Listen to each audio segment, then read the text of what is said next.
2012లో నేను పొలిటిక్స్లో వచ్చాను.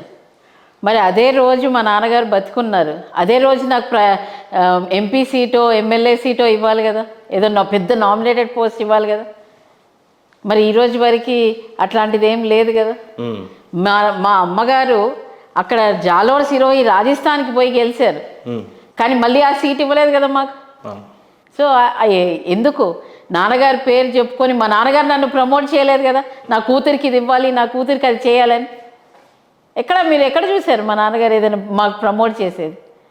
నేను పాలిటిక్స్లో వచ్చాను కూడా మా నాన్నగారు చనిపోయిన తర్వాత ఫుల్ టైం చేసుకుంటూ ఈరోజు ప్రధాన కార్యదర్శి లాగా తీసుకున్నాను. పార్టీలో జనరల్ సెక్రటరీ అనే పోస్ట్ చాలా పెద్దది. అది వ్యక్తిగతంగా మీరు సంపాదించుకుందా, లేకుంటే కేవలం మీ తండ్రి బంగారు లక్ష్మణ్ గారి పేరు చెప్పి తెచ్చుకుందా? స్ట్రైట్గా చెప్పాలి అని అంటే ఏం చెప్తారు?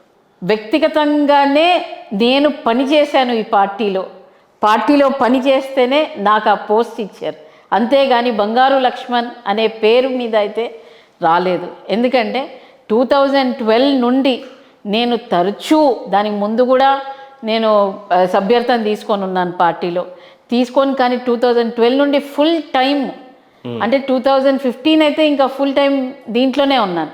దీంట్లో ఉండి పని చేసుకుంటూనే ఈరోజు ఇన్ని సంవత్సరాల తర్వాత నాకు పోస్ట్ రావడం జరిగింది. 2019లో కూడా నా పనితీరు చూసే ఇచ్చారు. త్రిపుర లాంటి స్టేట్లో నేను ఇన్ఛార్జ్ లాగా పనిచేశాను ఎస్సీ మోర్చాకి. అక్కడున్న 10 సీట్లలో ఎస్సీ సీట్లలో మొత్తానికి 9 సీట్లు గెలిచాము మేము. కర్ణాటకలో పనిచేశాను, కేరళలో వెళ్ళి పనిచేశాను. అది ఒక మహిళ ఉండి అంత దూరం వెళ్ళి పనిచేశారు, కానీ బంగారు లక్ష్మణ్ అని పక్క రాష్ట్రానికి ఇవ్వలేదు కదా ఇన్ఛార్జ్, బంగారు లక్ష్మణ్ కూతురు కానీ. సో ఎక్కడ కేపబిలిటీ చూసి ఆ రకంగా ఇచ్చారు. హిందీ మాట్లాడగలుగుతాను, ఇంగ్లీష్ మాట్లాడగలుగుతాను, కేరళ భాష మలయాళంలో మాట్లాడగలుగుతాను కాబట్టి అక్కడికి ఇచ్చారు. కర్ణాటక ఎలక్షన్స్ 2018 ఎలక్షన్స్లో అక్కడ మొత్తం కాల్ సెంటర్ చూసుకున్నాను, భాష వచ్చి కాబట్టి నన్ను అక్కడ తీసుకెళ్ళారు. సో ఈ రకంగా నేను సౌత్ ఇండియన్ భాషలు మాట్లాడగలుగుతాను, హిందీ ఇంగ్లీష్లో కూడా చాలా ఫ్లూయెంట్లో ఉన్నానని భారతీయ జనతా పార్టీ రికగ్నైజ్ చేసి, ఇది ఇంకొక విషయం కూడా మీకు చాలా పర్టికులర్గా చెప్పాలి, భారతీయ జనతా పార్టీ కుటుంబం పార్టీ కాదు. నేను ఒకవేళ భారతీయ జనతా పార్టీ బంగారు లక్ష్మణ్ గారి పేరు మీదనే వచ్చుంటే, ఏ రోజు నేను సభ్యత్వం తీసుకున్నానో అదే రోజు నాకు పోస్ట్ ఇచ్చి అదే రోజు నాకు ముఖ్యమైన స్థానంలో కూర్చోబెట్టాలి, కానీ అది భారతీయ జనతా పార్టీ చేయలేదు. It gave me time to prove yourself, then we will give you అనేది. శృతి గారు, ఒక విషయం $1 మిలియన్ క్వశ్చన్ ఉన్నది ఏంటంటే, పార్టీ ఆఫీస్లో చాలామంది ప్రస్తావిస్తున్నప్పుడు ఇది మీ ఇంటర్వ్యూలో బహిర్గతం చేయాలి అనే ఉద్దేశంతో అడుగుతున్న ప్రశ్న, అసలు బంగారు శృతి గారు తండ్రి పేరుతోనే కొనసాగుతుంది, బంగారు శృతి గారు పెళ్ళెందుకు చేసుకోలేదు అని అంటే? బంగారు శృతి గారికి బంగారు లక్ష్మణ్ గారు అనేది ఉన్నది, కంపల్సరీ అది ఉండాల్సిందే. అది తీయలేరు ఎవ్వరు నాలో నుండి, ఎందుకంటే స్ఫూర్తి. He's my godfather, he's my father as well as he's my godfather. You cannot remove Bangaru Laxman from Bangaru Shruti, that is always there. Bangaru Shruti గారు పెళ్ళి ఎందుకు చేసుకోలేదు అని అంటే సూటిగా చెప్పండి. ఎందుకు చేసుకోలేదు అంటే అది నా పర్సనల్ రీజన్స్ చేసుకోలేదు. రెండవది, నేను దేశానికి అంకితం చేయాలనుకున్నాను. మా నాన్నగారిని చూసుకుంటూ ఆయన ఎన్నో విషయాల మీద పనిచేశారు. అవన్నీ కూడా ఒకరోజు ఆయన నాకు చెప్తూ ఉంటే అంటే నేను దాంట్లో ఫుల్ ఇన్వాల్వ్మెంట్ అయిపోయాను అనమాట. అంటే ఈ రకంగా దేశం ఏ రకంగా స్తంభించిపోయింది ఆ మినిట్లో అనేది నాకు తెలిసింది. కాబట్టి ఈ దేశం అభివృద్ధి గురించి లేదా ఎస్సీస్ అభివృద్ధి గురించి నేను పనిచేయాలని నా దృఢ సంకల్పంతో, మా ఫాదర్ ఇచ్చిన ఐడియాలజీతోని, మా ఫాదర్ ఇచ్చిన మాటలతోనే నేను ఇచ్చేసాను. ముక్త కంఠతో చెప్పిన బీజేపీ నాయకులంతా కూడా గవర్నమెంట్ వచ్చేది మాదే, మేమే గెలవబోతున్నాం అని చెప్పిన నాయకులంతా కనీసం డబుల్ డిజిట్స్ కూడా దాటలేని పరిస్థితిలో బీజేపీ అలా ఉండిపోవడాన్ని ఏ రకంగా సమర్థించుకుంటారు?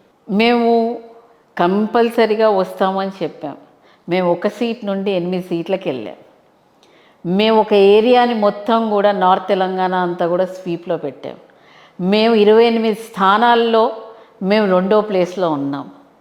ఆ రకంగా మేము ఓట్ షేర్ని 6% ఉన్నది 12%కి తీసుకొచ్చాం. అంటే ఏ పార్టీకి కూడా ఓట్ షేర్ పెరగలేదు. మీరు ఒకవేళ 2018లో తీసుకుంటే కాంగ్రెస్ ఏది 21% ఉందో ఇప్పుడు కూడా 22%లోనే ఉంది ఎక్కడ కూడా. కానీ భారతీయ జనతా పార్టీ విన్నర్ స్థాయి నుండి మీరు రన్నర్ అప్ లో సమర్థించుకుంటున్నారు, దీన్ని ఏ రకంగా చూడొచ్చు? మేము విన్నర్ రన్నర్ అప్ అధికారంలో రావాల్సిన పార్టీ మేము రన్నర్ అప్ అని అనట్లేదు, కానీ ఇక్కడ నరేంద్ర మోదీ గారికి చాలా వచ్చింది అని అంటున్నాం. ఆయన ఆదర్శంగా తీసుకొని చాలా మంది ఆయన చూశారు.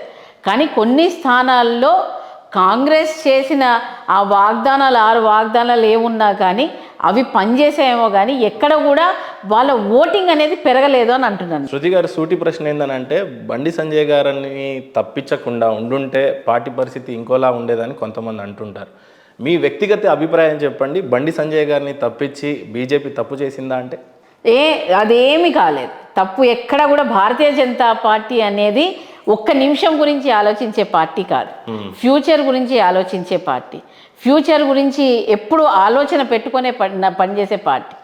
మీరు అంటున్నారు బండి సంజయ్ గారు ఉన్నప్పుడు చాలా ఇంకా వచ్చేది. Yes, I do agree, yes వచ్చేవి చాలా మంచి రిజల్ట్స్. కానీ ఇప్పుడు కూడా కిషన్ రెడ్డి గారు ఉన్నప్పుడు కూడా మేము ఓట్ షేర్ పెరగడం జరిగింది. మీరు అదెందుకు చూడట్లేదు? ఆయన సంజయ్ గారు ప్రతి పల్లెలో తీసుకెళ్లారు భారతీయ. ఒక్క విషయం శృతి, దాన్ని ముందుకు తీసుకెళ్లారు. సంజయ్ గారు ఆ రోజున స్క్రాచ్ నుంచి 40 మంది కౌన్సిలర్ ని గెలిపించింది నిజం కాదా? దయచేసి మీరు ఒకటి ఆలోచించాలి.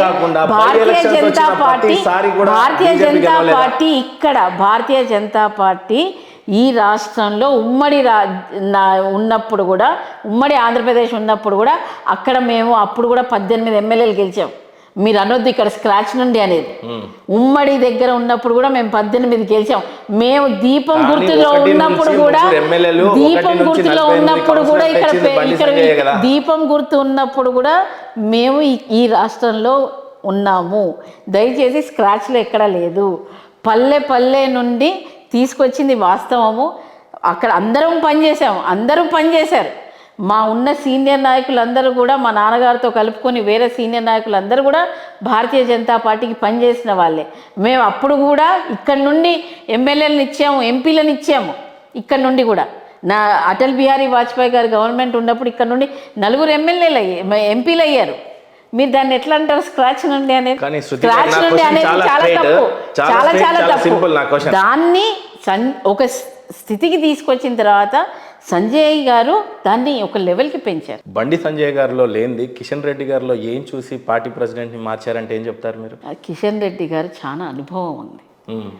ఆయన ఎన్నో సంవత్సరాల నుండి 3 సార్లు పార్టీ ప్రెసిడెంట్గా చేశారు.